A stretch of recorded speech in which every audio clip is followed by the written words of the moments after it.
واعتصموا بحبل الله جميعا ولا تفرقوا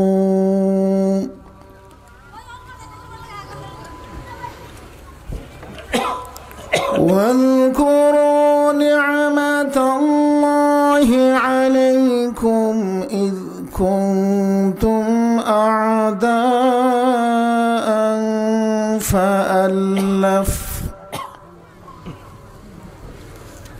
فألف بين قلوبكم فأصبحتم بنعمته إخوانا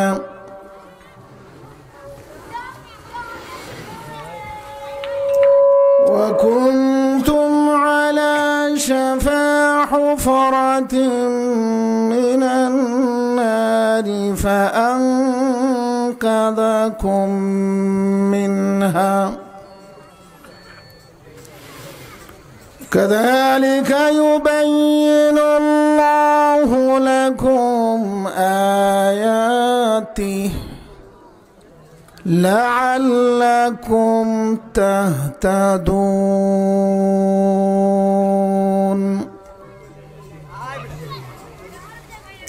آمنت بالله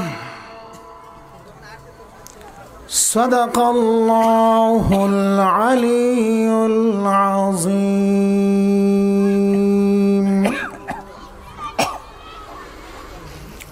وقال رسول الله صلى الله عليه وسلم القرآن هو حبل الله المتين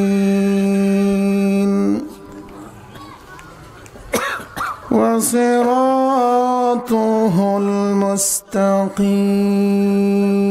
المستقيم أو كما قال النبي عليه الصلاة والسلام.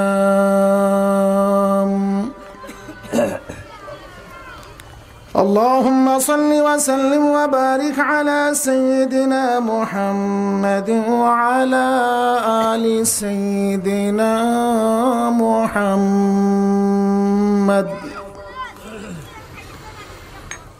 كما صليت وسلمت وباركت على إبراهيم وعلى آل إبراهيم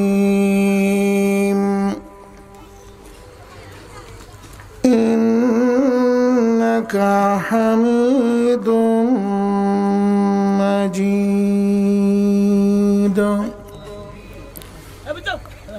محبتের সঙ্গে একটু জিকির করি লা ইলাহা ইল্লাল্লাহ লা ইলাহা ইল্লাল্লাহ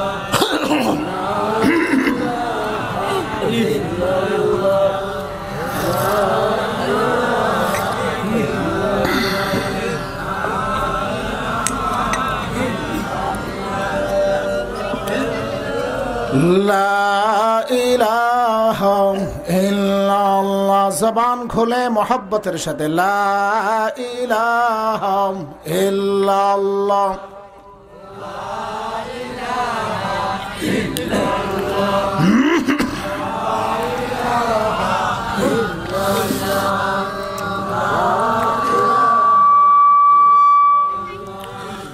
লা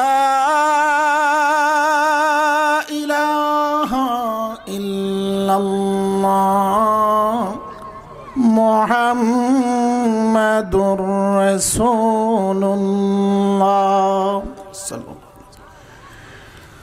ঐতিহ্যবাহী পাথারি আল মেদানি ইসলামী যুব সমাজ কল্যাণ সংগঠন শান্তিগঞ্জ সুনামগঞ্জের উদ্যোগে 10ম বার্ষিক তাফসীরুল কোরআন মহাসম্মেলনের এই অধিবেশনের নেহায়ত কাবিল ইহতিরাম জনাব সভাপতি, উপস্থিত মুআজ্জাজ মুকাররম হযরত উলামায়ে কেরাম, আমার সামনে বসা পিতৃতুল্য মুরব্বিয়ানে কেরাম, ভ্রাতৃতুল্য যুবক ভাইরা,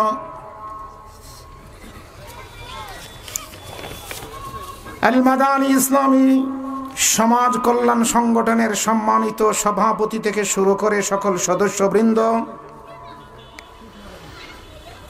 পর্দার আড়ালে বসে তাফসীরুল কোরআন মাহফিল শুনছেন অত্র এলাকার আমার সম্মানিতা মা বোনেরা, আলোচনার শুরুতেই মহান আল্লাহ রাব্বুল আলামিনের দরবারে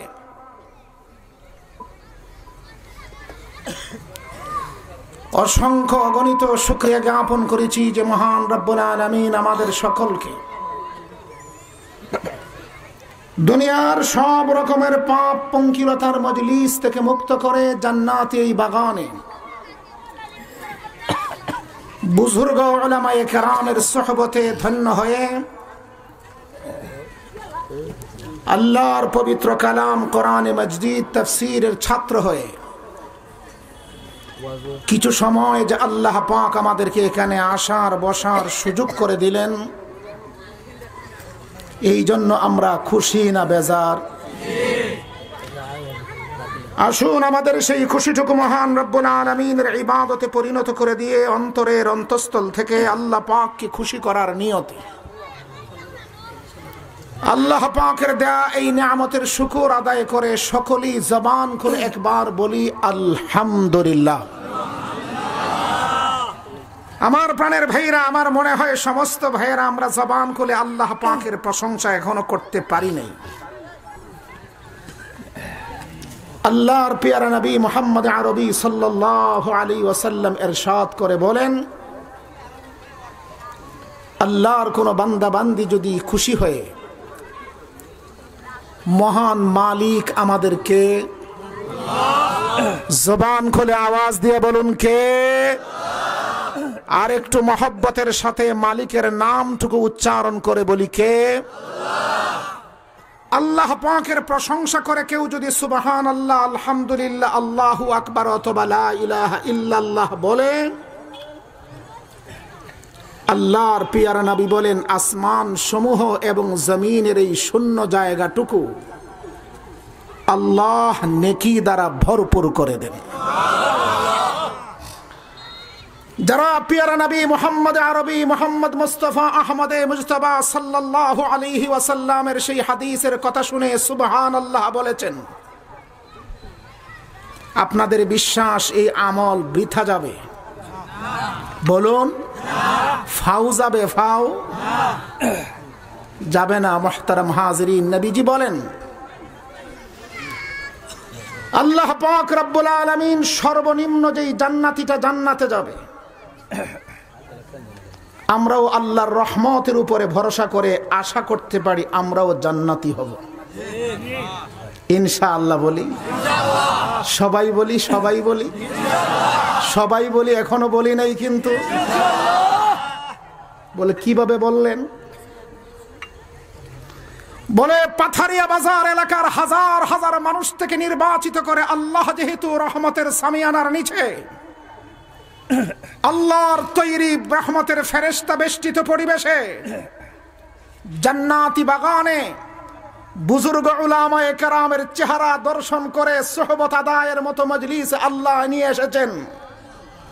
আমি আমার দিলের গভীর থেকে 100% বিশ্বাস নিয়ে বলি আল্লাহ আমাদেরকে জান্নাতের জন্যই নির্বাচিত করেছেন। আল্লাহর প্রিয় নবী বলেন সর্বনিম্ন যেই জান্নাতীটা জান্নাতে যাবে, এত বিশাল পরিমাণ জায়গা আল্লাহ জান্নাতে তাকে দান করবেন। নমুনা শুধু তুলনা দিয়ে বুঝিয়েছেন এই দুনিয়া 10টার সমান জায়গা দান করবে। দুনিয়া 10টার সমান মাইনি শুধু শান্তিগঞ্জের সুনামগঞ্জের জায়গা, শুধু সিলেট বিভাগের জায়গা, শুধু বাংলাদেশ। আমার প্রাণের ভাইরা, আল্লাহ পাকের মেহেরবানিতে বহুবার আল্লাহর ঘরে গিয়েছি। মক্কা শরীফ থেকে মদিনা শরীফ যখন বাসে রওনা হই, রাতের বেলা হোটেলগুলোতে ফিলিং স্টেশনে বাস যখন থামে, চোখে মালুম হয় না দিনের বেলাও রাতের বেলাও কি বিশাল জায়গা আল্লাহ পাক এই দুনিয়াতে রেখে দিয়েছেন। বিশাল সৌদি আরবের মরুভূমি আল্লাহ দিয়েছেন। এক দিক দেখলে অন্য দিক দেখা যায় না, সেই জায়গাগুলো দুনিয়ার অন্তর্ভুক্ত আছে না নাই? এমন পৃথিবীর 10টার সমান আল্লাহ পাক এক একজন জান্নাতীকে জায়গা দিবেন। তবে সকল জান্নাতীর ঘর বাড়ি বাগান দালান কোঠা অট্টালিকা রং পেইন্টস এবং ফিটিংস একরকম হবে না। আমরা দেখেছি শান্তিগঞ্জ সুনামগঞ্জের ভিতরে যার টাকা পয়সা বেশি, লন্ডন ইতালি দুবাইতে প্রবাসী, তার বাড়ির ডিজাইন কালার রং, আর সাধারণ পাথারিয়া বাজারে চায়ের দোকানদার তার বাড়ি আর প্রবাসীর বাড়ি কি একরকমই দেখা যায়? ভিন্নতাটা কেন? বলে পয়সার কারণে। সে ডলার ইউরো রিয়াল রিঙ্গিট বেশি করে কামায়। কিন্তু আমার প্রাণের ভাইরা জেনে রাখুন, চক্ষু দুটি যখন বন্ধ হয়ে যাবে, পুরুষেরা তিনটা সাদা কাপড়ে আবৃত হয়ে, মা বোনেরা 5টি কাপড়ে আবৃত হয়ে যখন কবরের বাসিন্দা হবে, আমেরিকার ডলার তখন কোনো কাজে আসবে? আওয়াজ দিয়ে বলুন। লন্ডনের পাউন্ড কোনো কাজে আসবে? সৌদি আরবের রিয়াল কাজে আসবে? সিঙ্গাপুরের রিঙ্গিট কোনো কাজে আসবে? মালয়েশিয়ার রিঙ্গিট কোনো কাজে আসবে? ইন্ডিয়ার রুপি কোনো কাজে আসবে? বাংলার কোনো টাকা কাজে আসবে?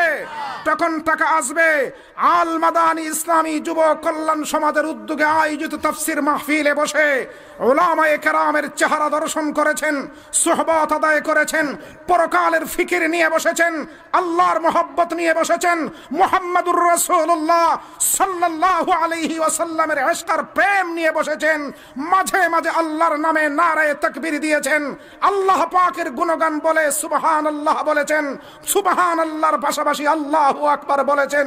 আল্লাহ বলেন, তোমাদের এই সুবহানাল্লাহ গুলো আমি এত বড় করে দেই, তোমাদের জান্নাতের জায়গাগুলোর ভিতরে আমি এক একটা জান্নাতি গাছের চারা লাগিয়ে দেই। আল্লাহর পিয়ারা নবী আরো বলেন, এক একটা জান্নাতি গাছের চারার ডাল ফালা এবং ছায়া। আমাদের দেশে বট গাছ আছে সবচেয়ে বড় ছায়াদার, কিন্তু জান্নাতের গাছের ছায়া কি বটের ছায়ার মতো? কথা বলুন বাবাজি।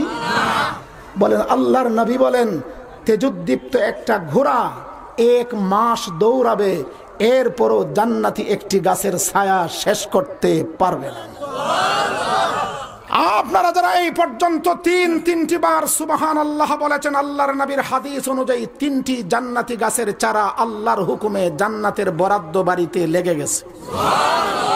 4 নম্বরটাও লেগে গেছে, 5 নম্বরটাও লেগে গেছে, 6 নম্বরটাও লেগে গেছে, 7 নম্বরটাও লেগে গেছে, 8 নম্বরটাও লেগে গেছে, 9 নম্বরটাও লেগে গেছে, 10 নম্বরটাও লেগে গেছে। একটু আওয়াজ দিয়ে বলুন না সুবহানাল্লাহ, বলুন না আলহামদুলিল্লাহ, বলুন না আল্লাহু আকবার। মুহতারাম হাজিরিন, আল্লাহ পাক পৃথিবীর এমন একটা সীমান্ত লগ্নে আমাদেরকে দুনিয়াতে পাঠিয়েছেন, আমাদের মাঝে আর কিয়ামতের মাঝে কোনো দূরত্ব নাই। আমাদের উম্মতের শেষ, কিয়ামতের শুরু। সেই হিসাবে আমাদের উম্মতকে বলা হয় আখিরি উম্মত।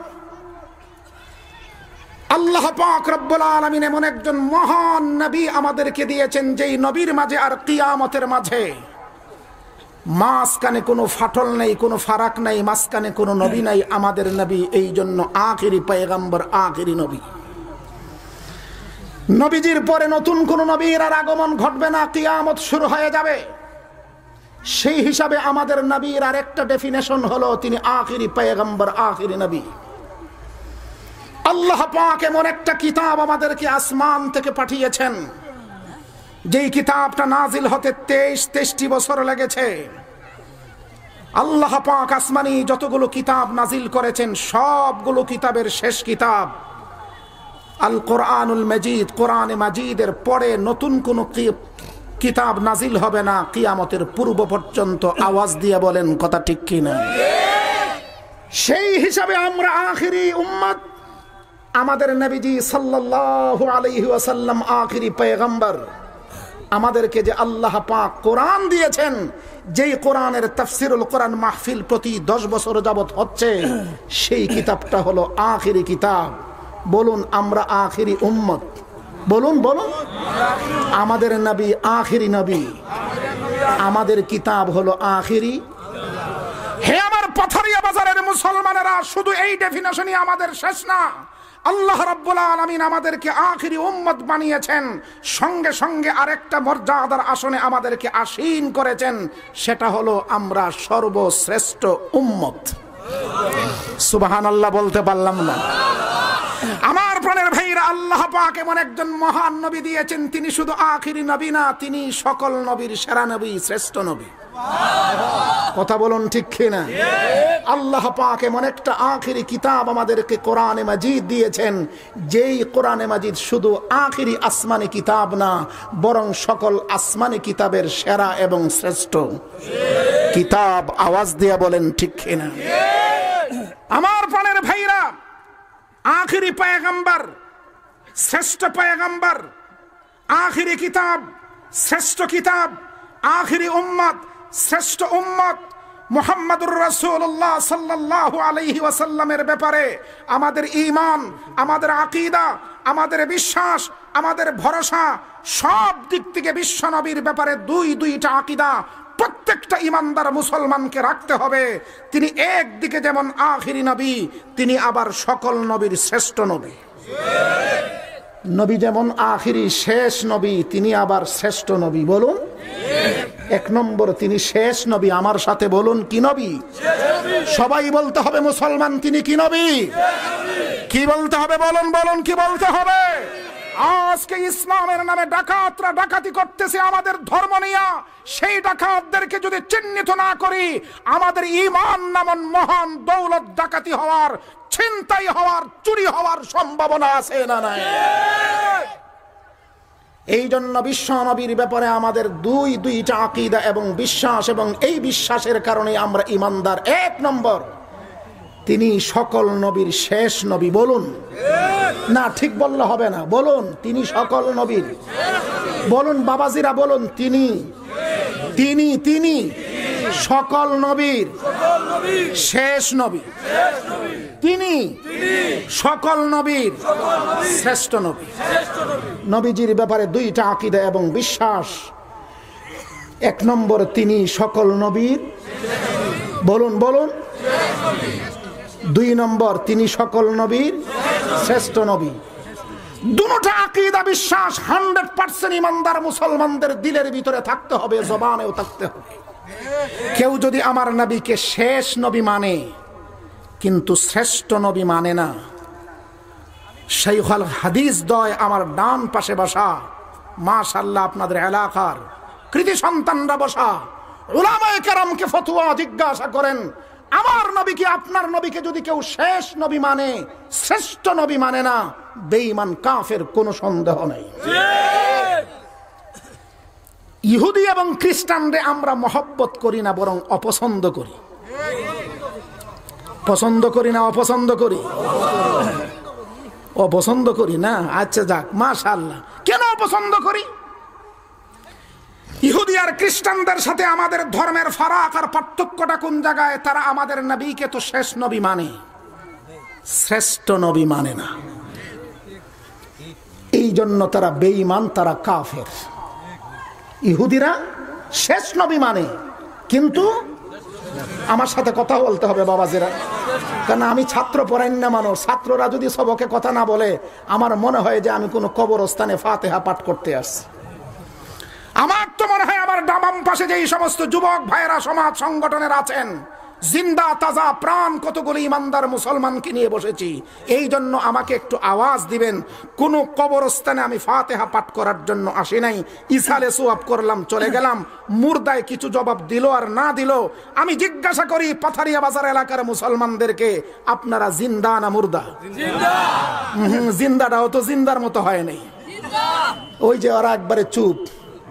জিন্দা না মুর্দা? ডান পাশের ভাইরা শুধু বলবেন জিন্দা না মুর্দা, বাম পাশের ভাইরা বলেন জিন্দা না মুর্দা। সবাই একসাথে বলুন জিন্দা না মুর্দা।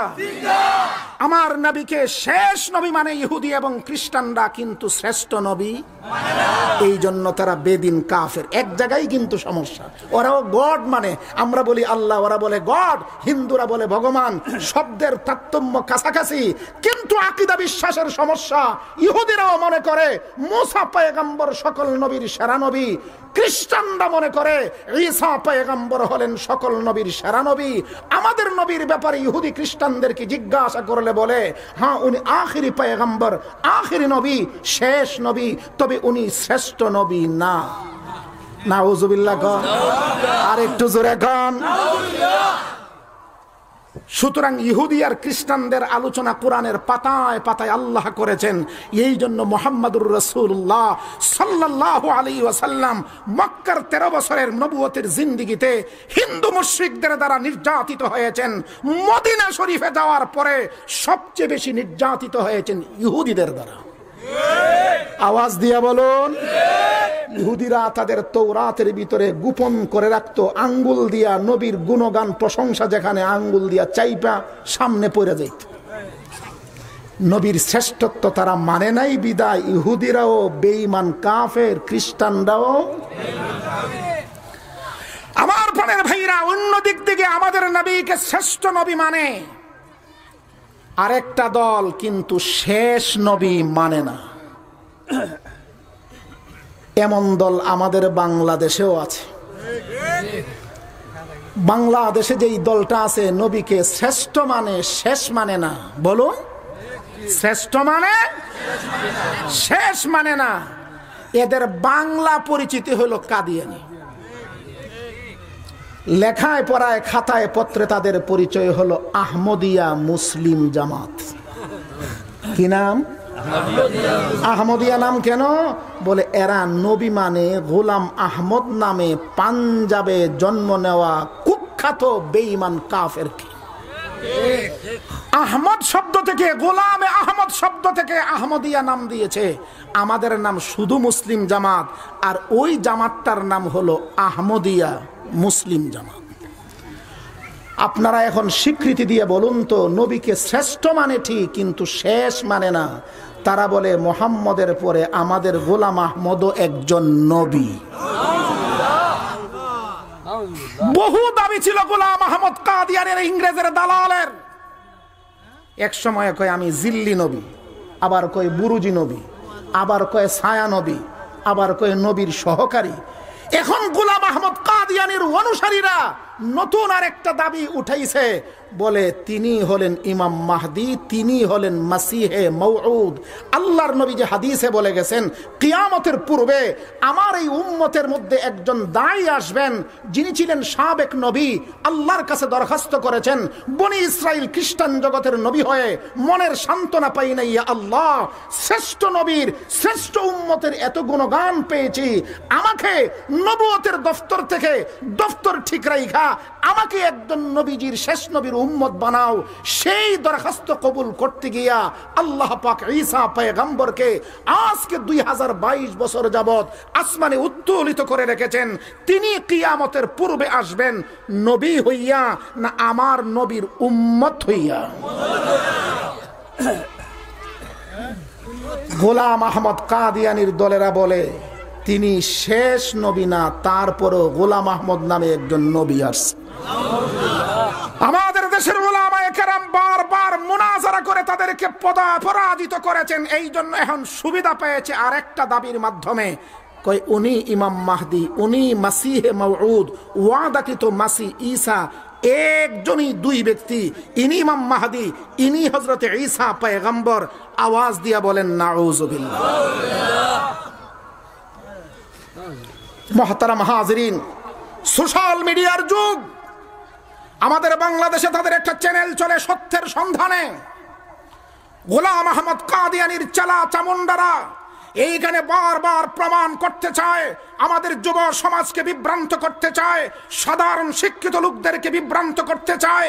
উত্তরবঙ্গের ভিতরে কারা খাঁটি ইমানদার মুসলমান আর কারা ভেজাল কাদিয়ানি মুসলমান পার্থক্য করতে পারে না বিদায় কাদিয়ানির ছেলে মেয়েদের সাথে তাদের বিয়ে শাদী পর্যন্ত হয়।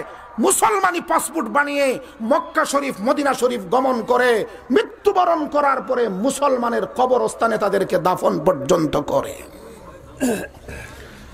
আপনাদের কি বিশ্বাস হয়েছে কাদিয়ানীরা মুসলমান না কাফের? আওয়াজ দিয়ে বলুন, আর একটু আওয়াজ দিয়ে বলুন। হিন্দুরা?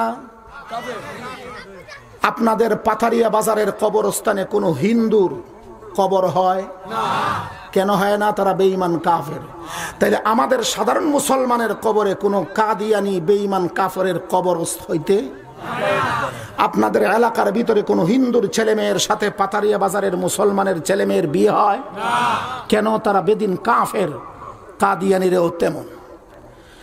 আপনাদের অবশ্যই জানা থাকার কথা, আমাদের দেশের কোনো হিন্দু পাসপোর্ট বানিয়ে পবিত্র হারামাইন শরীফাইন মক্কা শরীফ মদিনা শরীফে গমন করতে পারে না। মক্কা গেটের ভিতরে লেখা আছে no entry for non Muslims, অমুসলমানদের জন্য প্রবেশ নিষেধ। আরবিতে লেখা আছে মামনুউদ দুখুল লিগাইরিল মুসলিমিন, অমুসলমানদের জন্য প্রবেশ নিষেধ। কিন্তু গোলাম আহমদ কাদিয়ানী ডাকাতি করে নাম মুসলমানের রেখে তারাও কাদিয়ানী বেঈমান কাফের হইয়া আমার নবীর সামনে গিয়ে হাজির হয়, আল্লাহর ঘর বাইতুল্লাহ শরীফে গিয়ে হাজির হয়। জোরে কোন নাউজুবিল্লাহ। আমার বোনের ভাইরা, আমরা বারবার এই কথার আন্দোলন করে আসছি। আমার পীর ও মুর্শিদ এবং আমার উস্তাদ মুহতারাম আল্লামা শাহ আহমদ শফি রহমতুল্লাহি আলাইহি, আল্লাহ পাক নূরে নূরে উনার কবরটাকে ভরপুর করে দিক, সকলে বলি আমিন। উনার জীবনের শেষ মিশন ছিল 2020 সালের 1 ফেব্রুয়ারি ঢাকার নারায়ণগঞ্জে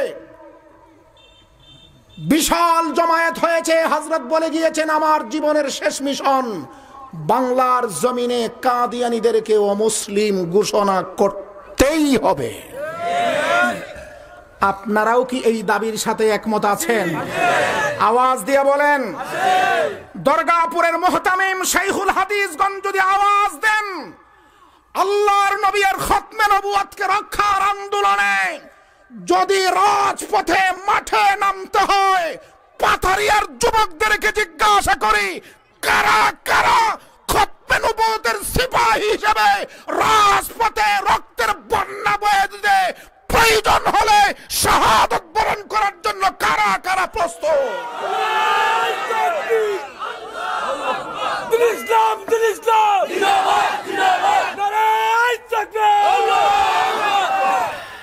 মুহতারাম হাজিরিন, আমরা বাংলাদেশ সরকারের কাছে, বর্তমান যে সরকার দীর্ঘদিন ক্ষমতায় আছেন, ওনাদের কাছে ফতোয়া চাই না। ফতোয়া তো উলামায়ে কেরাম দিয়েছে, সারা বিশ্বের মুসলমানরা ফতোয়া দিয়েছেন, উলামায়ে কেরাম ফতোয়া দিয়েছেন। বলে তাইলে সরকারের কাছে কি চান? বলে চাই যদি সত্যিকারের নবীর উম্মতের দাবিদার হয়ে থাকো, যদি সত্যিকার নবীর উম্মতের দাবিদার হয়ে থাকো, হাসরের ময়দানে নবীজির দস্ত মুবারক থেকে হাউজে কাউসারের পিয়ালা পান করতে চাও, নবীর খতমে নবুয়তের সিপাহী হিসাবে নবীর দুশমন কাদিয়ানীদেরকে পার্লামেন্টে অমুসলিম ঘোষণা দাও।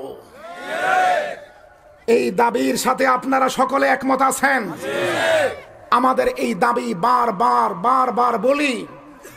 আবার আমাদের মুসলমান শিক্ষিত সাধারণ শিক্ষিত ভাইরা বলে মৌলবী শব্দের কোনো কাজ নেই, ওয়াজ মাহফিল আর তাফসির মাহফিল আইলেই অমুকের বিরুদ্ধে চিল্লা চিল্লি করে, কাদিয়ানীদের বিরুদ্ধে চিল্লা চিল্লি করে।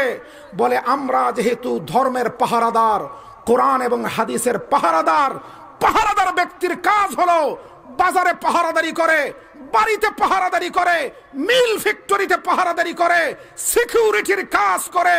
তার নিরাপত্তার কাজে যে দায়িত্ব হয়, সেই ফ্যাক্টরির ভিতরে, বাড়ির ভিতরে, বাজারের ভিতরে যদি চোর ঢুকে, ডাকাত যদি আক্রমণ করে, সিকিউরিটি সেন্ট্রি এবং পাহারাদারের দায়িত্ব হলো চিল্লান দাও, আওয়াজ দাও, যাতে তার আওয়াজে মানুষ সাড়া দিয়ে ডাকাতরা ডাকাতি করতে না পারে। কথা বলুন ঠিক কিনা? গোলাম আহমদ কাদিয়ানীর এই চেলা চামুন্ডারা হলো ধর্মের বড় ডাকাত। আওয়াজ দিয়ে বলুন, আওয়াজ দিয়ে বলুন। এই ডাকাতরা যাতে আমাদের ইমানের ডাকাতি করতে না পারে, এই জন্য শাইখুল হাদিসরাও কথা বলেন, উলামায়ে কেরামরাও কথা বলেন, বক্তারাও কথা বলেন, তাফসীর মাহফিলও কথা বলেন। এই কথা বলার অর্থ হলো ইমানদারকে সজাগ করা। জোরে বলুন ঠিক কিনা? আল্লাহ পাক আমাদেরকে নবীর খতমে নবুয়তের পাহারাদারি করার তৌফিক দান করুন। সকলে বলি আমিন। আমার নবী শ্রেষ্ঠ। জোরে বলেন। প্রমাণ অনেক আছে। কি প্রমাণ? নবী আলাইহিস সালাতু ওয়াস সালাম পৃথিবীতে এসেছেন সকল নবীর পরে, কিন্তু আল্লাহ পাক তাকে সৃষ্টি করেছেন সকলের। ধুলির বসুন্ধরায় পৃথিবীতে তিনি আগমন করেছেন সকলের পরে। হযরতে আদম আলাইহিস সালাতু ওয়াস সালামকে সৃষ্টি করার পূর্বে হযরতে আদম আলাইহিস সালামকে আল্লাহ জান্নাতে দিলেন, মাটির দিয়ে বানালেন। আল্লাহ পাক সেখানে রূহ ফুঁকে দিলেন। আল্লাহ পাকের কুদরতে মাটির দেহটা রক্ত আর গোশতের দেহে পরিণত হয়ে গেছে। হাদিস শরীফের ভিতরে মিশকাত শরীফে বিস্তারিত বর্ণনা এসেছে, আল্লাহ পাক ডান কাঁধে বাম কাঁধে কুদরতি হাত রাখলেন। ওয়াদি নামান নামক জায়গাতে আল্লাহ পাক রূহের জগৎ কায়েম করলেন। আদমের ছেলে শুরু থেকে একেবারে কিয়ামত পর্যন্ত যারাই পৃথিবীতে পর পর পর পর আসবে, এমনকি পাথারিয়াবাসী সকল লোকেরা আমরাও সেই রূহের জগতে ছোট্ট ছোট্ট পিপিলিকার মতো দাঁড়িয়েছিলাম। সেই রূহের জগতে আল্লাহ পাক একটা অঙ্গীকার নিয়েছিলেন, আলাস্তু বিরাব্বিকুম। সমস্ত আদম সন্তান কোটি কোটি মিলিয়ন বিলিয়ন আদম সন্তানরা পিন পতন নীরবতা অবলম্বন করেছে। সকলেই দ্বিধান্বিত ছিল এই মুহূর্তে কোন জবাবটা দিলে, কোশ্চেনের কোন আনসারটা করলে আল্লাহ খুশি হবে। সেখানে আদম পয়গম্বর ছিলেন, নূহ পয়গম্বর ছিলেন, ইব্রাহিম ছিলেন, সকল নবী রসুল, ওলুই গৌস কুতুব ছিলেন, আমিও ছিলাম, আপনিও ছিলেন। কেউই যখন আল্লাহ পাকের সেই আলাস্তু বিরাব্বিকুমের জবাব দিতে পারতেছিলেন না, পিন পতন নীরবতা ভেঙ্গে দিয়ে যার জবান দুটি খুলে সর্বপ্রথম আল্লাহর প্রশ্নের জবাব দিলেন, তিনি মুহাম্মাদুর সাল্লাল্লাহু। আমার প্রাণের ভাইরা, শাইখুল হাদিস সাহেব তিনি তার কামরায় ঢুকেছেন, ছাত্রদেরকে সবক পড়াবেন। প্রশ্ন করে বসলেন, পুরা পিন পতন নীরবতা, ছাত্ররা কেউ জবাব দিতে পারে না। কতক্ষণ যাওয়ার পরে একজন ছাত্র দাঁড়িয়ে বলে, উস্তাদজি আমি আপনার জবাবটা দিতে চাই। হুজুর অনুমতি দিলেন। অনুমতি দেওয়ার পরে ওই ছাত্রটা সঠিক প্রশ্নের জবাব দিল। মনে করেন 50 জন 100 জন ছাত্র আছে, সঠিক জবাবটা যে সবার আগে দিল, প্রমাণ হয়ে গেল 100 জন ছাত্রের ভিতরে সবচেয়ে গুণী আর জ্ঞানী ওই ছাত্রটা। আওয়াজ দিয়ে বলুন কথা ঠিক খেয়ে না? রূহের জগতে কোটি কোটি মিলিয়ন বিলিয়ন আদম সন্তানের সামনে আল্লাহ পাক প্রশ্ন ছুড়ে দিলেন। কেউ যখন জবাব দেয় না, সর্বপ্রথম আমার আপনার নবীর জবান দিয়ে আল্লাহ পাক ওই উত্তরটা বের করলেন। আরবিতে বললেন, বালা, কেন হবেন না? আপনিই তো আমাদের রব, আপনিই তো আমাদের প্রভু। আমাদের নবীর সর্বপ্রথম জবাবের দ্বারা প্রমাণ হলো কোটি কোটি মিলিয়ন বিলিয়ন আদম সন্তানের ভিতরে সবচেয়ে জ্ঞানী মুহাম্মাদুর রাসূলুল্লাহ। যিনি জ্ঞানী হন তিনি শ্রেষ্ঠ হন। হযরতে মুহাম্মাদুর রাসূলুল্লাহ সাল্লাল্লাহু আলাইহি সাল্লামের জবাব শুনে আদম থেকে শুরু করে ঈসা পয়গম্বর পর্যন্ত তারাও বললেন, বালা বালা। আমাদের নবীজি বললেন একবার বালা, নবীরা বললেন 2 বার বালা। রহস্য কি?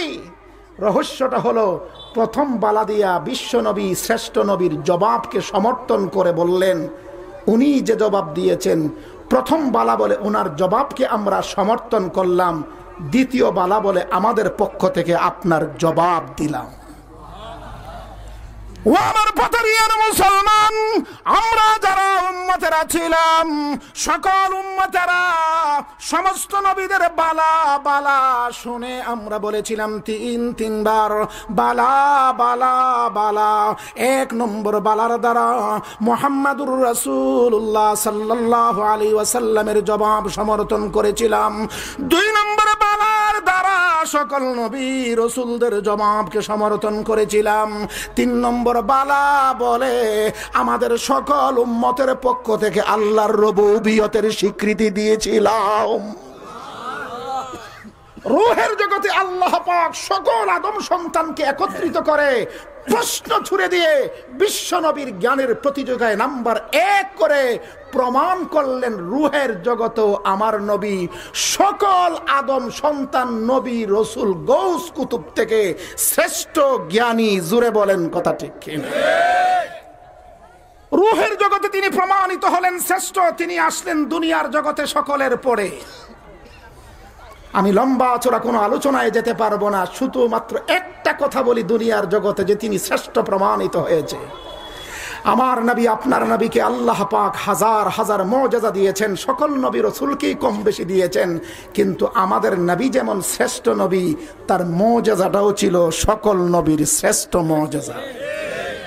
আর সেই শ্রেষ্ঠ মুজিজার নাম হলো মেরাজের মুজিজা। মেরাজের ইতিহাস লম্বা চড়া বলবো না, শুধু পয়েন্ট আউট করতে চাই। আল্লাহ পাক বিশ্ব নবীকে বাইতুল্লাহিল হারাম মসজিদে হারাম থেকে মসজিদে আকসা বাইতুল মুকাদ্দাস নিলেন। জিবরিল মিকাইল আলাইহিস সালাম সঙ্গী হলেন।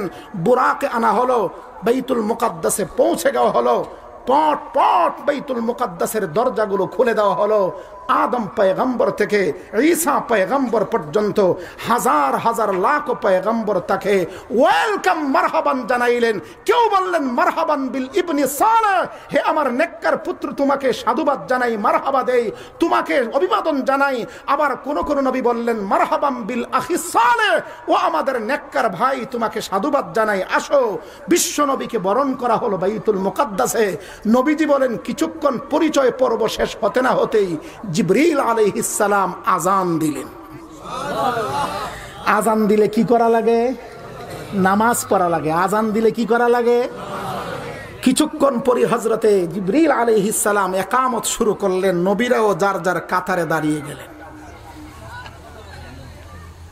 এখনো ইমামতের মুসাল্লায় খালি ইকামত শুরু, প্রায় শেষ। এক এক নবী এক এক দিকে তাকাইতেছেন। আজকে এই আম্বিয়াদের জামাতের ইমাম জানি কে হবে? আমার প্রাণের ভাইরা, হযরতে আদম ডান দিকে তাকাইতেছেন, ইব্রাহিম বাম দিকে, মূসা সামন দিকে, ঈসা পিছন দিকে, কিন্তু ইমামতির মুসাল্লা এখনো।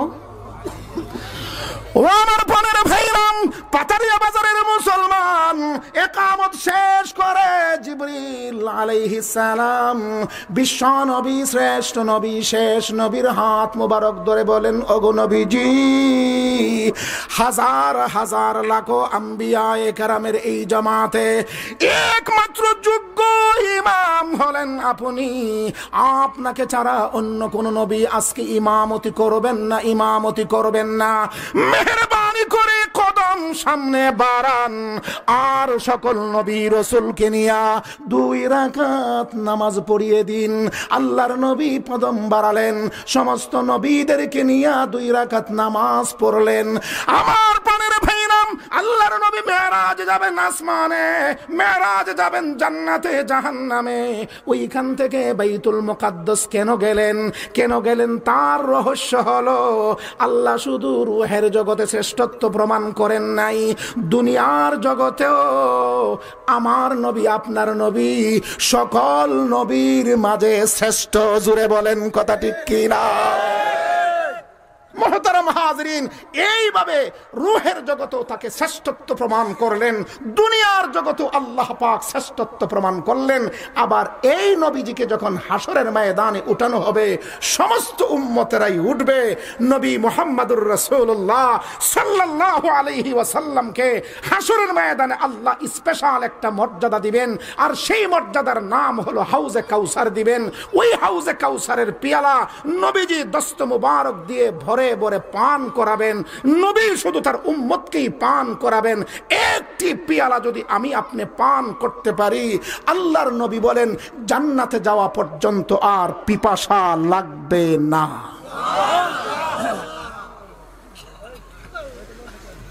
সেই হাউজে কাউসারের পিয়ালা গ্রহণ করতে মন চায় না? চায় না? সবাই সবাই একটু হাতটা দেখি সবাই। মাশাআল্লাহ মাশাআল্লাহ, নারে তাকবীর। আল্লাহ পাক আমাদেরকে নবীজির হাত মুবারক থেকে হাউজে কাউসারের পিয়ালা গ্রহণ করার তৌফিক দান। সবাই তো চাইছি আমরা, কথা ঠিক, হাউজে কাউসারের পিয়ালা, কিন্তু পাবো কোন যোগ্যতা বলে সেটা শুনেন। যোগ্যতা লাগবে না? কথা বলুন, কি যোগ্যতা? সাহাবীরা জিজ্ঞাসা করলেন, ইয়া রাসূলুল্লাহ, হাসরের ময়দানে তো কোটি কোটি উম্মত থাকবে, শুধু তো আমাদের শেষ নবীর উম্মত থাকবে এমন না, বরং সেখানে আদম পয়গম্বরের উম্মত থাকবে, মুসা পয়গম্বরের উম্মত থাকবে, ইব্রাহিম পয়গম্বর, নূহ নবীর উম্মতেরা থাকবে। আপনি চিনবেন কেমনে এটা আপনার শেষ নবীর উম্মত?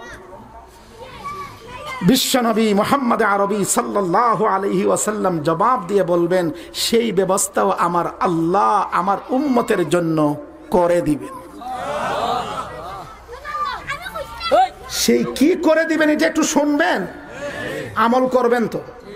এই তো কথা কয় না, এই তো কথা কয় না, এই তো কথা কয় না।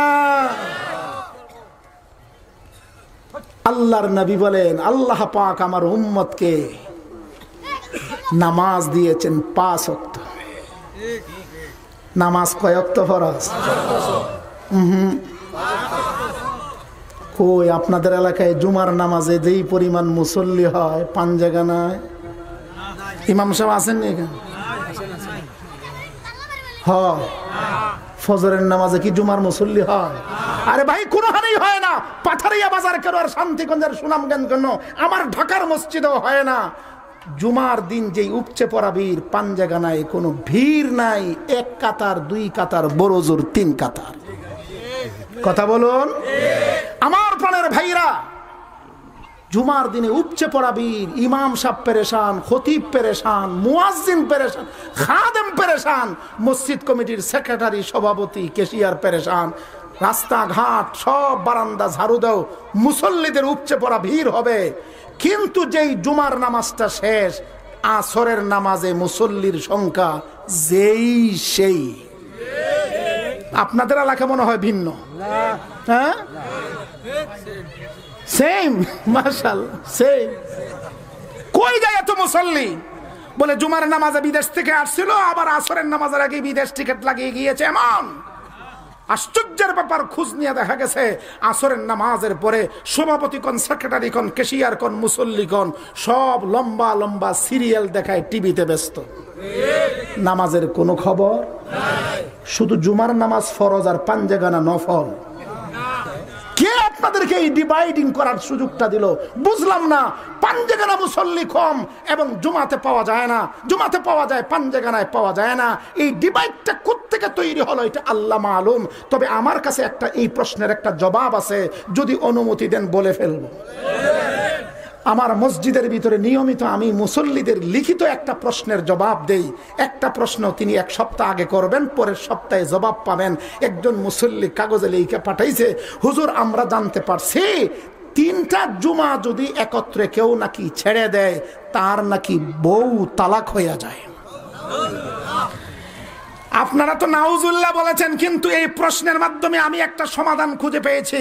তখন আমি প্রশ্নটা হাতে নিয়ে বললাম যে আজকে বুঝতে পেরেছি পাঞ্জাগানায় মুসল্লি পাই না, জুমাতে উপচে পড়া ভিড়টার কারণটা কি, জুমাতে এত মুসল্লির ভিড় কারণটা কি। যদিও এই মাসআলাটা ভুল সমাজে প্রচলিত, কিন্তু এইটাই বড় একটা কাজ হইছে। সেই কাজটা হইল, আর যাই হোক জান্নাতে যাই আর জাহান্নামে যাই, নামাজের শাস্তি আর পুরস্কার যাই পাও না কেন, বেগম সাহেবা যেন হাত থেকে ছুটে না যায়, এর জন্য অন্তত পাঞ্জাগানা না পড়লো জুম্মাটা ঠিক রাখা লাগবে। কথাটা আমি বুঝাইতে পারি নাই মনে হয়। বিপদে পইরা বিবি সাহেবকে রক্ষা করার জন্য জুমাটা ঠিক, পাঞ্জেগানা ঠিক না। অথচ মুসল্লি আমাদের বুঝতে হবে দৈনিক 5 ওয়াক্ত নামাজ আল্লাহর পক্ষ থেকে ফরজ, ফরজে আইন। কথা ঠিক কিনা? আল্লাহ পাক এই এলাকার মুসল্লিদেরকে দৈনিক 5 ওয়াক্ত নামাজি পড়ার তৌফিক দান করুন। মুহতারাম হাজিরিন, নামাজ ফরজ। নামাজের পূর্বে আল্লাহ পাক আরেকটা কাজ ফরজ, সেটার নাম উযু। সেই উযুর ভিতরে আমরা প্রথম একেবারে চুলের গোড়া থেকে থুতির নিচ পর্যন্ত, এক কানের লতি থেকে আরেক কানের লতি পর্যন্ত একবার ধৌত করা ফরজ, 3 বার ধৌত করা সুন্নত। হাতের নখ থেকে শুরু করে কনুই সহ একবার ধৌত করা ফরজ, 3 বার ধৌত করা সুন্নত। মাথার 4 ভাগের 1 ভাগ ফরজ, সমস্ত মাথা মাসে করা সুন্নত। 2 পা টাকনু সহ একবার ধৌত করা ফরজ, 3 বার ধৌত করা সুন্নত। ঠিক আছে না মাসালা? এই যে উযুটা করি, এই উযুর দ্বারা কি লাভ হয়? আল্লাহ পাক আমাদের এই উম্মতকে কত মহা পুরস্কার দিয়েছে। আল্লাহর পিয়ারা নবী বলেন, হাদিসের মধ্যে এসেছে, বান্দা যতগুলো সগীরা গুনাহ করে উযুর পানির কারণে, উযুর পানির সাথে চেহারার গুনাহ, হাতের গুনাহ, মাথার গুনাহ, পায়ের গুনাহ টপ টপ করে পরে ধুইয়া মুইসা পরিষ্কার। এই জন্য ইমাম আবু হানিফা রাহমাতুল্লাহি আলাইহির পক্ষ থেকে আমরা কিতাব পড়াইতে গিয়ে যে সমস্ত শব্দ পাই, ওলামায়ে কেরাম ভালো জানেন আমার চেয়েও। ইমাম আবু হানিফা রাহমাতুল্লাহি আলাইহির শাগরিদরা এক একজনে এক এক রিওয়ায়াত করেছেন। ইমাম আবু হানিফাকে জিজ্ঞাসা করা হয়েছে একবার, মায়ে মুস্তামাল উযুতে ব্যবহৃত পানির হুকুম কি? তিনি বলেছেন নাজাসাতে গালিজা। আবার আরেক সময় জিজ্ঞাসা করা হয়েছে উযুতে পানি, ব্যবহৃত পানির হুকুম কি? তিনি বলেছেন নাজাসাতে খাফিফা। আবার বলেছেন তাহের গায়রে তহুর। এই তিনটা কথা এই জন্য আসছে, সাহেবে কাশ ছিলেন আমাদের ইমাম, ইমামুল আজম আবু হানিফা নুমান ইবনে সাবিত রাদিয়াল্লাহু তাআলা আনহু। আল্লাহ পাক তাকে চক্ষু দিয়েছিলেন, তিনি আল্লাহর নবীর হাদিস অনুযায়ী দেখতেন একজন গুনাহগার ব্যক্তি যখন উযু করতে বসে তখন তার এই উযুর পানির সাথে সগীরা কবিরা গুনাহগুলো ঝরে ঝরে পড়তেছে। গুনার সাথে যে এই পানিটা মিলে আসে সেইটা আবার পাক হয় কেন? এই জন্য কোন সময় বলেছেন নাজাসাতে গালিজা, ভারী না পাক, আবার কোন সময় বলেছেন নাজাসাতে খাফিফা, হালকা না পাক। আমার প্রাণের ভাইরা, এই যে উযুর মতো বিধান আল্লাহ পাক আমাদেরকে দিয়েছেন, বর্তমান বিশ্ব জর্জরিত যেই রোগটা মহাবেদির কারণে, সেইটার নাম করোনা, বর্তমান নাম হলো ওমিক্রন, আর একটা নাম হলো ডেল্টা। করোনা বলেন, ওমিক্রন বলেন, ডেল্টা বলেন, আর যাই বলেন, ডাক্তাররা আবিষ্কার করে বলতেছে কেউ যদি তার হাতটা দৈনিক কয়েকবার ধৌত করে, ঠিকমতো মুখটা কুলি করে কয়েকবার, নাকটা যদি পরিষ্কার রাখে, চোখটা যদি ভালো করে কয়েকবার ধৌত করে রাখে, তার করোনা নামে রোগ হবে না। ও ডাক্তার, মহাবিজ্ঞানী, চিকিৎসা বিজ্ঞানী, তোমরা আজকে 2020 সালে আইসা আবিষ্কার করেছো, আমার নবী তো প্রেসক্রিপশন উম্মতের জন্য 1500 বছর আগেই দিয়ে গিয়েছেন। উযু করো, সব রকমের মহাবেদি, মহা আক্রমণ থেকে তোমরা রক্ষা পাবে ইনশাআল্লাহ। এখন কয় খালি বারবার হাত দাও, আরে বারবার আর হাত দেওয়া লাগে না। একজন নামাজ ইমানদার ব্যক্তি যদি 2-3-5 বার উযু করে, ভালো করে হাতটা ধোয়, ভালো করে কুলি করে, নাকে 3 বার পানি দেয়, তার সমস্ত রোগ ব্যাধি এমনি দূর হয়ে যাবে। উযুর করার ভিতরে ইবাদত হবে, ফরজ আদায় হবে, সঙ্গে সঙ্গে স্বাস্থ্যেরও চর্চা হবে। কথা বলুন ঠিক কি? ইসলাম ধর্মটা এত সুন্দর ধর্ম, এটা বিজ্ঞানপূর্ণ ধর্ম। বিজ্ঞানের সাথে এই ধর্মের কোনো দ্বন্দ্ব নাই, বরং মিল আছে, মিল আছে, মিল আছে। কথা বলুন ঠিক কি? মুহতারাম হাজিরিন, দুনিয়ার 2টা ফায়দা, গুনাহগুলো ঝরে যায়, স্বাস্থ্য চর্চা হয়।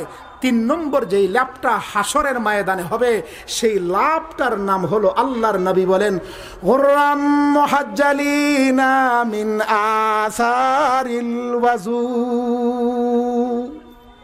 ও সাহাবায়ে কেরাম শোনো, কোটি কোটি উম্মত হাসরের ময়দানে থাকবে, কিন্তু আল্লাহ আমার শ্রেষ্ঠ নবীর শ্রেষ্ঠ উম্মতকে এমন একটা সুন্দর আলামতের নিদর্শন দিবে, যেই নিদর্শনের সাথে অন্য কোন উম্মতের নিদর্শন মিলবে না। আমার উম্মতেরা দৈনিক 5 ওয়াক্ত নামাজ পড়েছে, চেহারাটা ধৌত করেছে, 2 হাত কনুই সহ ধৌত করেছে, মাথায় একবার মাসে করেছে, 2 পা টাকনু সহ ধৌত করেছে। এই ধৌত করার দ্বারা গুনাহ যেমন মাফ হয়েছে, স্বাস্থ্যের যেমন চর্চা হয়েছে, সবচেয়ে বড় আরেকটা লাভ হলো হাসরের ময়দানে উযুকারী ব্যক্তির এই অঙ্গ চারটা আলোকিত ঝলমল উজ্জ্বল হয়ে যাবে।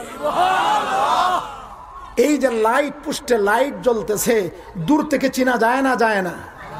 আল্লাহর নবী বলেন এই রকম আলো ঝলমল অঙ্গ দেখে, চেহারা দেখে, হাত দেখে, মাথা দেখে, পা দেখে বলবো, ও আমার উম্মত তুমি আসো, ও আমার উম্মত তুমি আসো, ও আমার উম্মত তুমি আসো, ও আমার উম্মত তুমি আসো, লাইন ধরো আর আমার হাত থেকে হাউজে কাউসারের পিয়ালা গ্রহণ করো। তাইলে কি বোঝা গেল? নবীজির হাত মুবারক থেকে হাউজে কাউসারের পিয়ালা গ্রহণ করতে গেলে উজু লাগবো না লাগবো না? রাজি আছেন তো? আর একটু জোরে কর না। খালি উজুই করবেন, নামাজ পড়তেন না? আল্লাহ পাক তৌফিক দান করুক, তৌফিক দান করুক। সেই হাসরের ময়দানে আল্লাহ পাক বিশ্ব নবীকে সর্বশেষ শ্রেষ্ঠত্ব প্রমাণ করবেন। অনেক লম্বা চৌড়া হাদিসের মধ্যে এসেছে, সমস্ত উম্মত হাজার হাজার বছর মাসরের ময়দানে থাকবে, পেরেশান হয়ে যাবে। আল্লাহর সুপ্রিম কোর্টের বারান্দায় ঘুরতে ঘুরতে বিরক্ত হইয়া বলবে, চলো না একজন উকিল ধরে আল্লাহর কাছে সুপারিশ করি, জান্নাতে যাই আর জাহান্নামে যাই, আল্লাহ যেন বিচার কাজটা শুরু করে দেন।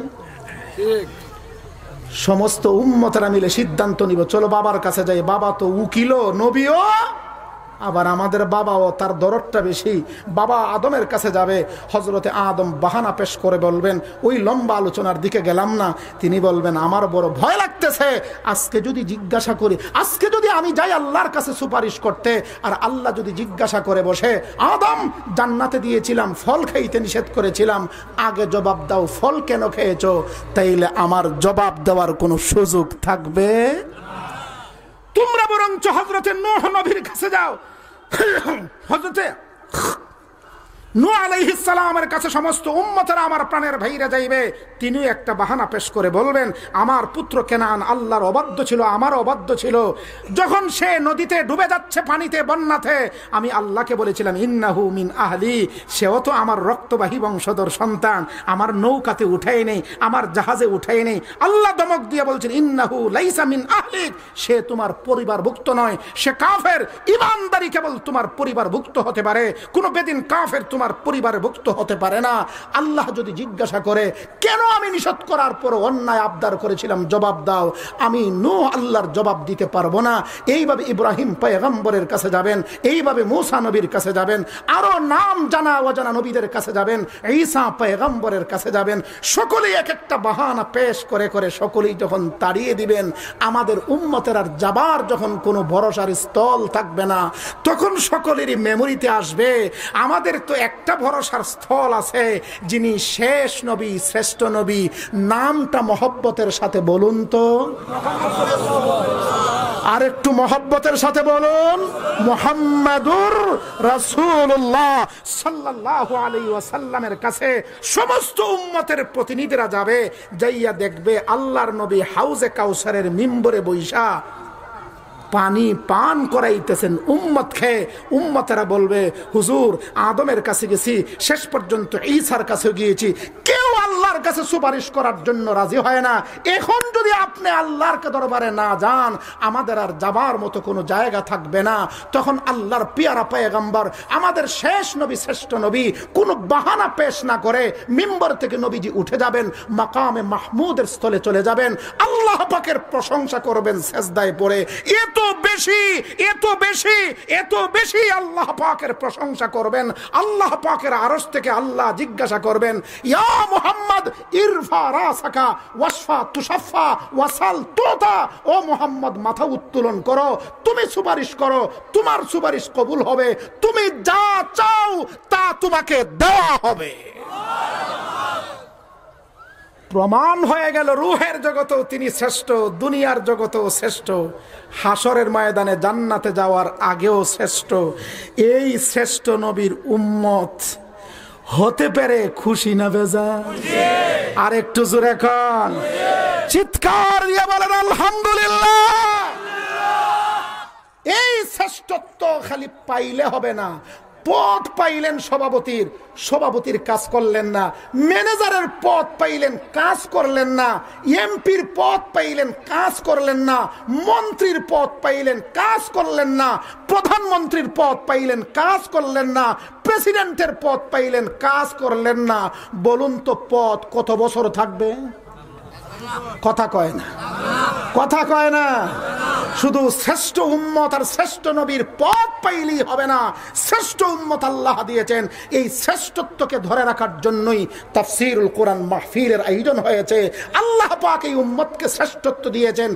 একটা হলো মুহাম্মদুর রাসূলুল্লাহ সাল্লাল্লাহু আলাইহি ওয়াসাল্লামকে নবী বানাইয়া, আরেকটা হলো আসমানি কিতাব কোরআনে মজিদ এই উম্মতের সিলেবাস আর সংবিধান দিয়া। এই কোরআনকে ধরার দরকার আছে না নাই? আরো জোরে আওয়াজ দিয়া বলেন আছে না নাই? এই কোরআন পড়বো, এই কোরআন শিখবো, এই কোরআনের তাফসীর জানবো, এই কোরআন অনুযায়ী আমল করব, উম্মত যেন কোরআন থেকে দূরে না যায়। এই জন্যই তো আল মাদানী ইসলামী সমাজ কল্যাণ সংগঠন আপনাদেরকে 10টা বছর যাবত কোরআনের তাফসীর কেন শোনায়। কোরআনের তাফসীর শোনাইতে শোনাইতে আপনার দিলের ভিতরে কোরআনের মহব্বত ঢুকবে, কোরআনের আমল ঢুকবে, তারাও জান্নাতে যাওয়ার একটা ব্যবস্থা হবে, উম্মতে মুসলিমারও জান্নাতে যাওয়ার একটা ব্যবস্থা হবে। কথা ঠিক কি? আল্লাহ রাব্বুল আলামিন কোরআনে কারীমের সূরাত আলে ইমরানের 103 নম্বর আয়াতের মধ্যে বলেন, মুহতারাম হাজিরিন, আল্লাহ বলেন ওয়াতাসিমু বিহাবলিল্লাহি জামিআ, তোমরা আল্লাহর রশিকে, আল্লাহর রজ্জুকে মজবুত করে ধরো। কারে ধরো? বলুন বলুন, কথা বলুন, কারে ধরো? আল্লাহর রশি আর আল্লাহর রজ্জু, রজ্জুই মানে রশি, আল্লাহর রশিকে মজবুত করে ধরো। আল্লাহ হুকুম করেছেন আল্লাহর রশিকে মজবুত করে ধরার জন্য। প্রশ্ন হইতে পারে রশি কোন জিনিস, আল্লাহর রশি কোনটা? আবার লাইলেনের রশি না পাঠের রশি? বলে না না, এটা লাইলেনের রশিও না, পাঠের রশিও না, মোটা রশিও না, চিকন রশিও না। বিশ্ব নবীজি কোরআনের ব্যাখ্যা দিয়া বলেন, হাবলুল্লাহর ব্যাখ্যা দিয়া বলেন, আল কোরআন হুয়া হাবলুল্লাহিল মাতিন, কোরআনই হলো একমাত্র আল্লাহর মজবুত রশি। চিৎকার দিয়া বলেন সুবহানাল্লাহ। তাহলে আল্লাহর রশিকে মজবুত করে ধরো মানে আল্লাহর কোরআনকে মজবুত করে ধরো। ধরতে রাজি আছি তো? আরো জোরে করেন, ধরতে রাজি আছি তো? ধরার কয়েকটা কাইফিয়ত পদ্ধতি আছে। কেউ শিখবো, কেউ শিখাবো, কেউ মহব্বত করব, কেউ সাহায্য করব। এই রকম মাঝে মাঝে মক্তব খুলবো, মাদ্রাসা খুলবো, মসজিদে কোরআনের তালিম হবে। আর বছরে অন্তত একবার যুবক ভাইদের উদ্যোগে তাফসীরুল কোরআন মাহফিল করে যুবক ভাইরাও দৃঢ় প্রতিজ্ঞা হবে, আমি আল্লাহর কোরআনকে বুকে আঁকড়ে ধরবো, নিজের জীবনে আমল করব।